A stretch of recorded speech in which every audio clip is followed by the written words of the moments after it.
అతి తొందరగా రావమ్మా.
ఈ దేవసభకు అత్యంతగా రమ్మని కదా.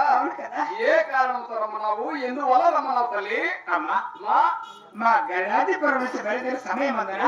మీ ఊరి నుంచి బయలుదేరే సమయంలో ఏమి జరిగిందమ్మా? ఈ తూర్పు భాగం నుంచి బయలుదేరా. ఓహో, నువ్వు తూర్పు భాగం నుంచి బయలుదేరి వచ్చినావు. తుమ్మిడి అక్కడ 9 మినిట్ అయింది. ఈ పర్వతం నుంచి బయలుదేరి అది మంచిది కాదని పర్వతం నుంచి వచ్చినావు. పక్షి అక్కడ పలికి ఒక పక్షి పలికినట్లయింది. మరి ఉత్తర భాగం నుంచి బయలుదేరి బయలుదేరగా ఉరువై ఉరుమిట్లో ఉత్తర భాగం నుంచి వచ్చినప్పుడు ఉరుమురుమిట్లో మరి దక్షిణ భాగం నుంచి బయలుదేరి వచ్చినప్పుడు ధరణి పలికిట్లో ధరణి పలికినట్టుగా. నా మనసుకు అనుకున్నాయమ్మా కాబట్టి నేను ఎలవారు వస్తున్న సమయమున అవులే ఇలాంటి సగినములు ఆ, మంచి పట్టారా అవులే. చెడ్డ పట్టారా ఓహో మేము దేవాల దేవతలం కదా, వైకుంఠం నుంచి వచ్చేటప్పుడు ఇలా సగినములు అయినాయి. ఈ మంచి వంటావా చెడ్డ వంటావా నన్ను అడుగుతున్నావు తల్లి. అవునమ్మా మా మీరు దేవాల దేవతలు, మేము భూలోకంలో నివసించే మానవులు. అవును కదా మాకేం తెలుసు తల్లి? దేవులకే దేవాలు ఎన్ని మంచివా చెడ్డం అనేది మానవులకు మాకేం తెలుస్తుంది? ఈ భూలోకం వచ్చాను కదా అవులే అవులే అవులే. ఇలాంటి మానవులు కూడా అవు. మీరు కూడా ఎక్కడికైనా ప్రయాణం వెళ్ళవలసిన సమయం బయలుదేరే సమయాల్లో ఇట్లా సగిన శాస్త్రాలు పాటిస్తూ ఉంటారు కదా, ఇట్లా జరిగితే మంచిదంటారా చెడ్డదంటారా? ఇలాంటి సగినం మీకు కూడా అవులే, అది కూడా కరెక్టేలే. నేను కూడా వైకుంఠం వదిలేసి మీ దగ్గరకే వచ్చాను. భూలోకంలోనే ఉన్నా ఇప్పుడు. కాబట్టి భూలోకంలో నలుడందరూ కూడా ఇలా సగినాలు జరిగితే మంచి ఉంటారా చెడ్డ ఉంటారా అని అడుగుతున్నావు. అంటే మా శాస్త్రం ప్రకారంగా నీకు జరిగేది ఒకటి కూడా మంచిది కాదు. ఇప్పుడు ఏమిటమ్మా? అన్ని దుస్సగినాలు అంటారా? మాకు చెడసగినాలు ఇవి. ఒకటి కూడా మంచిది కదా. ఒక్కటి కూడా మంచిది కాదు, అన్ని దుస్సగినాలే. నీకంటే కష్టాలు కలుగుతాయి అని మా అర్థం అన్నమాట ఈరోజు. అన్ని కష్టాలే నీకు ఎగురుతూ మాత్రం. అవునమ్మా, కాకపోతే ఇక్కడ వచ్చినావు, ఎగురుతున్నావు, దుక్కుతున్నావు. ఇప్పుడున్న భక్తులకు తెలియదు నువ్వు ఎవరైంది. అవునమ్మా. కాబట్టి నీవెవరో, నీ పేరేమి, మీ తల్లిదండ్రులు ఎవరు, నీ భర్త ఎవరు, నీ సమాచారం కొంచెం చెప్పు. చూడమ్మా, ఆ, నా జన్మలు కాదు అవును. నా సమాచారం అది కూడా అలానే చెప్తున్నా. చెబుతల్లి. ఎంతే ఎంతే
చూడమ్మా, నా జన్మలు కాదు నా సమాచారము మా తల్లిదండ్రుల పేరు కూడా చెప్తున్నా.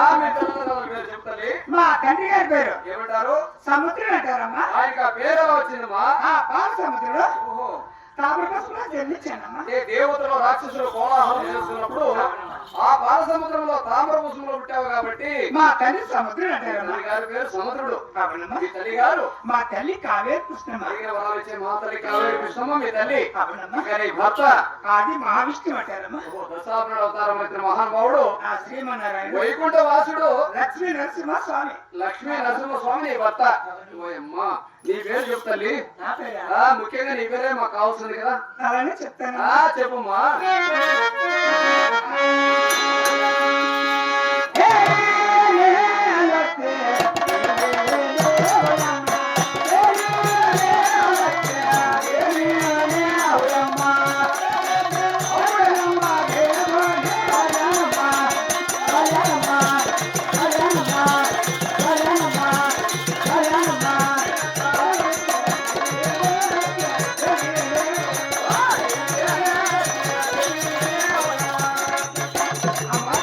అమ్మా నా భక్తుల వద్ద అవునే. నన్ను రకరకములుగా పిలుస్తారమ్మా. అంటే ఈ భూలోకంలో భక్తులు పది విధములుగా, నిన్ను రకరకాలుగా పిలిచేవాళ్ళు. పది మారులుగా, 10 నామదేవత పిలుస్తున్నారు. 10 పేర్లు పెట్టుకొని భూలోకానికి వచ్చానంటావా? అవును కదా. అవుమా. ఇప్పుడు ప్రస్తుతానికి ఏమంటారు? ఆది మహాలక్ష్మి పిలుస్తున్నారు. ప్రస్తుతానికి ఆది మహాలక్ష్మి పిలుస్తున్నారు. తదుపరి మరి ఏమని పిలుస్తున్నారు? ఇంకా కూడా నాకు చెప్తున్నారు. చెప్పలేదు. 10 పేర్లు చెప్పలేదు నువ్వు.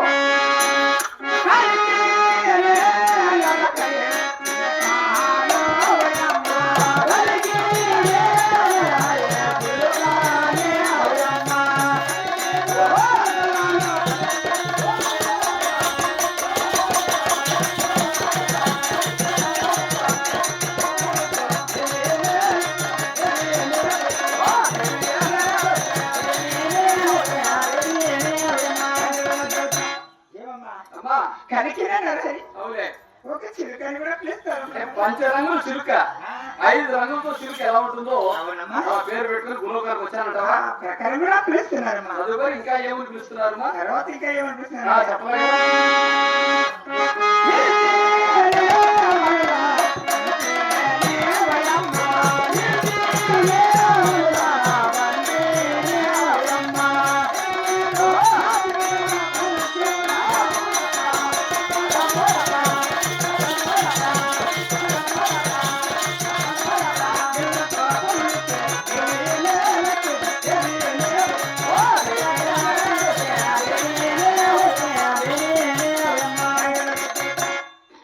అమ్మా ఇంతేనా మళ్ళా ఓహో.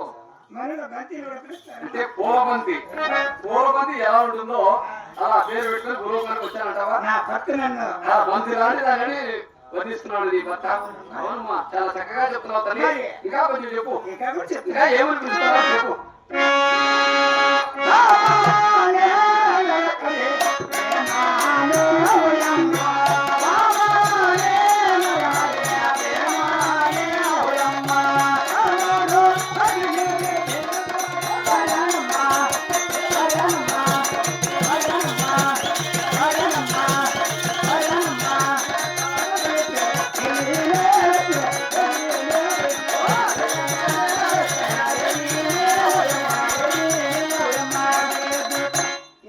ఏమ్మా బాబాయ్ నరహరి అవులే. ఒక ప్రేమని కూడా పిలుస్తారమ్మా. అంటే ప్రేమ. అవును. అంటే నీ భర్త పైన కదా ప్రేమ అనమాట. బామ్మ, ప్రేమ అవులే. అని కూడా అంటే పిలుస్తారమ్మా. ఆయనకంటే నువ్వు ఇష్టము, నువ్వంటే ఆయనకి ఇష్టము. అవును కదా. అంటే మీరు భార్య భర్తలు అంత అన్యోన్యంగా ఉండాలన్నమాట. అవునమ్మా. అవునులేమ్మా. ఆయన దేవాల దేవుడు లక్ష్మీ నరసింహ స్వామి నీ భర్త. నీ